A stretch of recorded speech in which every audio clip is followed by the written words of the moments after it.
It was a quiet Tuesday night, the kind that wraps you in a false sense of calm, lulling you into security.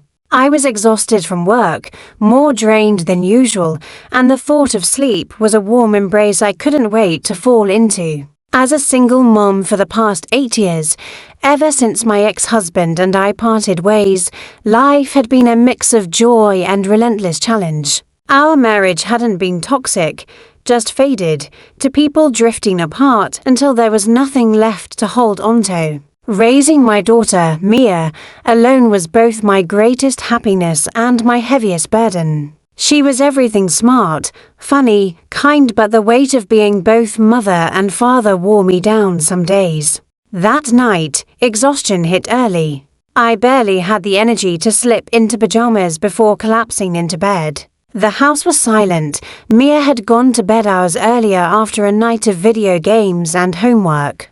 My room was dark, save for the faint moonlight filtering through thin curtains. I pulled the blanket up to my chin, sinking into the comfort of my bed, ready to let go of the day. Lying there, the soft glow of the moon casting faint shadows on the walls, I thought about life. It had been peaceful lately, a relief after the turbulence of the past year. Mia and I had navigated so much together since her father left. Even though she was almost 20, our bond remained tight. She was thoughtful, caring, sometimes too responsible for her age, and I often wondered if she carried too much. I smiled at the thought of her big heart, feeling lucky to have her. But that night, my eyes were heavy, my body relaxed, and I was ready to surrender to sleep when a soft knock came at my bedroom door.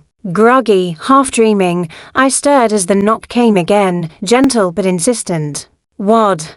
Mia's voice was a whisper, but it snapped me awake. I propped myself up, blinking toward the dim outline of her in the doorway. "Mia, what's wrong?" I asked, my voice thick with sleep. She hesitated, then stepped inside, closing the door quietly. Her movements were tentative, as if she wasn't sure she should be there. "I couldn't sleep," she said softly, avoiding my gaze as she stood by the bed. Concern tugged at me. Mia had struggled with sleep since the divorce, though she never admitted how deeply her father's absence affected her. I could see the weight in her eyes. "Come here," I said, patting the space beside me. "You can stay with me tonight." She hesitated, then climbed into bed, lying on her side, facing me. Her expression held a weariness, a quiet vulnerability she rarely showed. "Do you want to talk about it?" I asked gently. She shook her head, her dark hair falling into her eyes. "No, I just wanted to be close to you." My heart softened. It had been years since she'd sought comfort like this, like when she was little. I brushed the hair from her forehead and smiled. "That's okay," I whispered. "Stay as long as you need." She smiled back, but something flickered in her eyes, something unspoken. I didn't push. Instead, I pulled the blanket over us, letting silence settle. Her breathing slowed, and I thought she'd fallen asleep, but then she spoke, her voice barely audible. "Mom, do you ever miss him?" The question caught me off guard. I knew she meant her father. It was a topic I'd avoided, unsure how to answer. "I do sometimes," I admitted softly, "but things weren't good between us, Mia. You know that." She nodded, waiting for more. "Do you ever think things could have been different?" she asked. I sighed, the past heavy in my chest. "Maybe, but we can't change what happened. All we can do is move forward." Mia toyed with the blanket's edge. "I guess I wonder if I could have done something different. Like, if I'd been better, maybe Dad wouldn't have left." Her words hit like a blow. I sat up, facing her fully. "Mia, no. You didn't do anything wrong. None of this was your fault." Her voice dropped to a whisper. "Sometimes it feels like it is. Like if I'd been better." Tears stung my eyes. I pulled her into my arms. She resisted briefly, then relaxed, burying her face in my shoulder. "Mia, listen," I said, my voice trembling. "Your dad's choices weren't your responsibility. You've always been more than enough. You're my everything." She nodded, but I felt her tension. She'd carried this too long, and I hadn't seen it.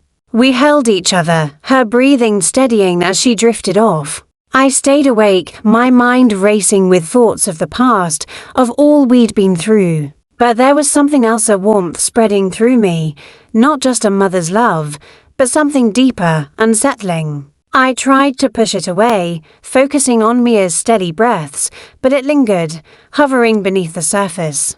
The next morning, sunlight crept through the curtains, waking me too soon. Mia was still asleep, her face peaceful, the tension from last night gone. I watched her, my heart swelling with love, but that other feeling remained, impossible to ignore. I slipped out of bed quietly and went downstairs to make breakfast. As I flipped pancakes, my mind wandered to our midnight conversation. Mia's guilt over her father's departure weighed on me, but so did the shift I'd felt, the way she'd sought comfort, the closeness. It wasn't just maternal anymore, it was something more, something I couldn't name. Mia came downstairs, rubbing her eyes, her hair tousled. She looked like a kid again, and I tried to shake off the strange emotions. "Morning, sleepyhead," I said, sliding pancakes onto the table. "Morning," she mumbled, digging in. We ate in silence, sunlight streaming through the windows. I felt her glancing at me, but I wasn't ready to revisit last night. She seemed better, more herself, and I didn't want to stir anything up. Finally, she spoke. "Thanks for last night, Mom. I needed that." Her vulnerability surprised me. "You don't have to thank me," I said. "I'll always be here." She nodded, but her gaze lingered, and for a moment my breath caught. The day passed normally, Mia upstairs with homework or games, me with chores, but a subtle tension hung between us, an unspoken understanding. That evening, we sat on the couch watching a movie.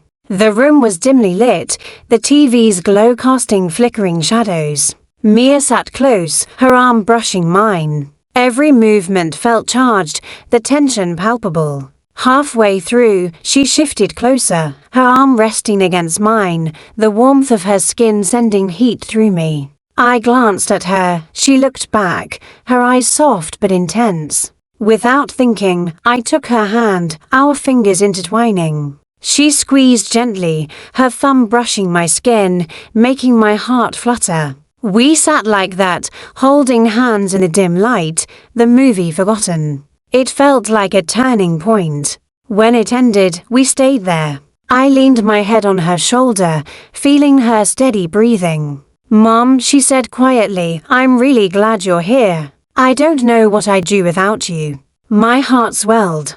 "I'm glad too, Mia. I'm not going anywhere." We sat in silence, her hand warm in mine, the connection between us undeniable. The days that followed were different, charged with a new warmth. Our routine was the same, but there was an invisible pull drawing us closer. I tried to keep things normal, but I couldn't forget how her hand felt, how her touch lingered.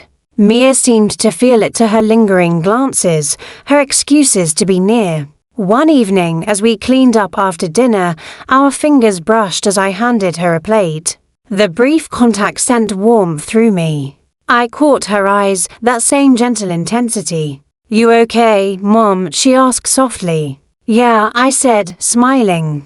"Just thinking about us." She set the plate down, turning to face me. "What about us?" My heart pounded. I hadn't meant to go there, but the tension was thick. "I don't know," I whispered.